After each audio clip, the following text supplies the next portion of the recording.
된다라고 생각이 되겠습니다. 자, 그래서 처음 이제 부동산에 관심이 있으신 분들이 어떻게 부동산을 시작을 해야 될지 그 시작점에 대한 부분들을 좀 더 상세하게 말씀을 드리도록 하겠습니다. 자, 첫 번째, 우리가 부동산에 투자해야 되는 이유부터 한번 생각을 해보겠습니다. 자, 부동산 자체는 우리가 의식주 중에 하나로 표현할 수 있겠죠. 부동산의 종류는 상당히 많습니다. 주거를 할 수 있는 부동산도 있고 또 상가와 같이 주거하지 않는 부동산도 있습니다. 하지만 주거하는 부동산 같은 경우에는 우리가 의식주라고 말씀하시는 잠을 자야 되는 그런 집이라고 말씀할 수 있기 때문에 꼭 필요한 재화다라고 할 수 있겠습니다. 하지만 이 꼭 필요한 재화가 때로는 우리가 재테크의 대상도 된다라고 보실 수가 있겠습니다. 그래서 부동산은 우리가 거주해야 되는 대상도 있겠지만 그 거주를 뛰어넘어서 투자를 해야 되는 그런 대상이기도 하다라는 것을 전제에 깔고 오늘 말씀을 좀 드리도록 하겠습니다. 자, 첫 번째로는 우리가 일반적으로 회사를 다니거나 또는 사업을 통해서 소득을 발생을 합니다.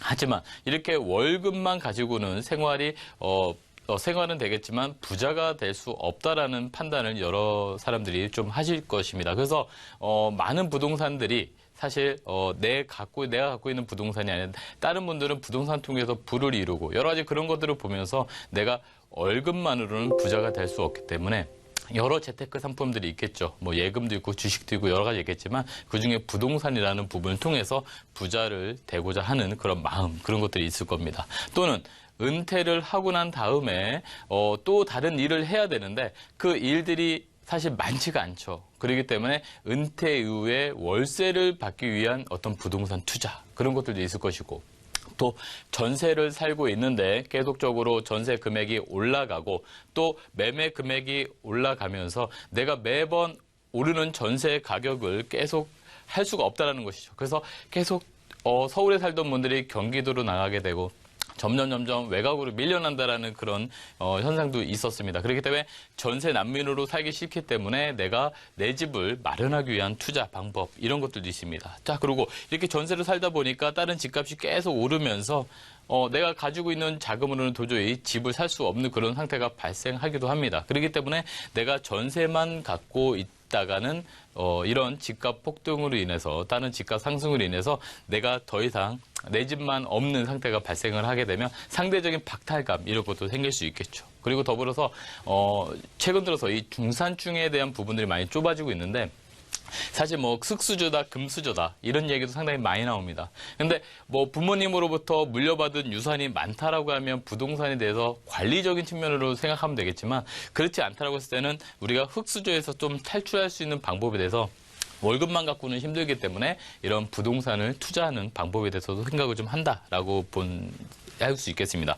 자, 더불어서 뭐 부동산으로 또 대박이 났었다라고 하는 이런 사람들, 예를 들어서 뭐 연예인들도 건물을 샀는데 샀을 때보다 몇 배 상승했었다, 뭐 이런 얘기도 들리겠고요.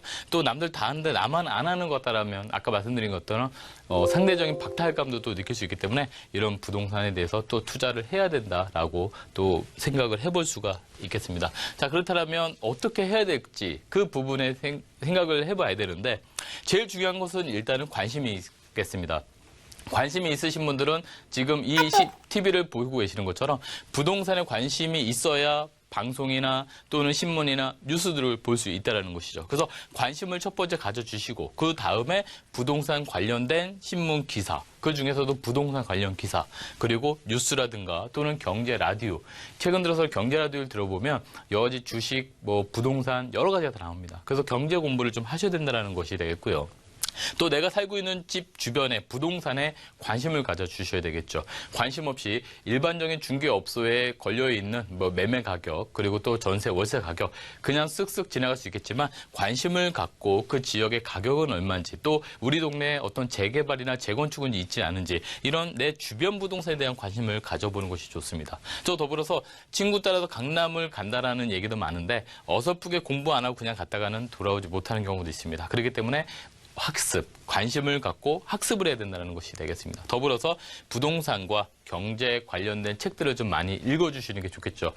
일반적으로 우리가 신문이나 또는 책을 처음에 읽는다라는 것은 그대로 받아들이겠지만, 향후에는 이런 독서를 통해서 해석하는 능력을 좀 키우셔야 된다는 것입니다. 그냥 있는 그대로 보는 게 아니라 이런 뉴스나 또는 신문 등 또는 독서를 통해서 해석하는 능력을 좀 키우셔야 투자하는 데 있어서 도움이 될 수 있다라고 좀 보시면 되겠습니다.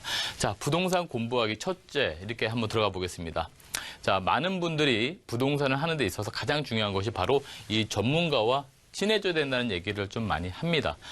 동네에서도 중개업소 중에서 똑똑하신 분들도 상당히 많습니다. 공인중개사분들 중에서도 똑똑한 분들이 많은데 이런 분들과 좀 친해지셔가지고 전반적으로 부동산에 대한 얘기를 좀 들어보시고 또 주변 부동산에 대한 시세라든가 여러 가지를 좀 들어보시고 이렇게 사람을 통해서 우리가 좀 전에 말씀드린 것처럼 신문이나 뉴스나 라디오를 통해서도 알게 되겠지만 이렇게 사람을 통해서 좀 더 빨리 습득할 수 있는 방법도 있다라고 보시면 되겠습니다.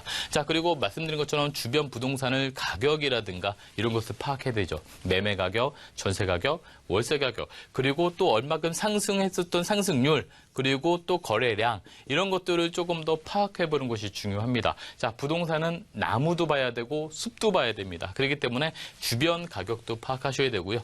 또 최근 들어서는 이런 신규 분양 아파트 그동안에 분양권 거래가 활발했었죠. 지금 분양권 거래가 113 조치로 인해서 다소 좀 주춤한데요. 그렇기 때문에 주춤하다 해서 전혀 관심을 가지지 않는다면 지금 현재 신규되는 아파트와 기존 아파트의 가격을 정확히 알 수가 없습니다. 그래서 기존 아파트, 신규 아파트와 그리고 분양권은 어느 정도의 거래가 되는지를 확인 좀 해볼 필요성이 있다라고 말씀드릴 수 있겠고, 당연히 이렇게 주변 기존 부동산, 기존 아파트뿐만 아니라 뭐 빌라, 다세대, 그리고 단독주택, 그리고 뭐 상가 등등등까지 매매 가격을 정보를 좀 더 습득할 필요가 있겠고 거기에 맞는 전월세 가격을 또 습득할 필요가 있겠습니다. 자, 임대차를 무시해서는 안 됩니다. 매매와 임대차는 항상 같이 돌아가기 때문에 임대차와 매매 가격을 동시에 파악하셔야 되는 게 매우 중요하고요.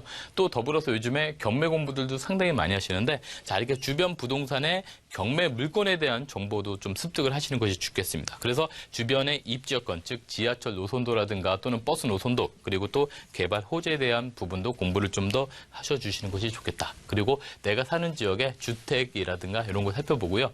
자, 제일 중요한 것이 내가 계약한 전세나 또는 매매, 이 계약서, 내가 가지고 있는 계약서에 대한 내용부터 한번 자세히 한번 살펴보시기 바라겠습니다. 자, 다른 집의 계약서가 아니라 내가 살고 있는 집의 계약서를 먼저 꺼내서 좀 더 자세히 살펴보시고요.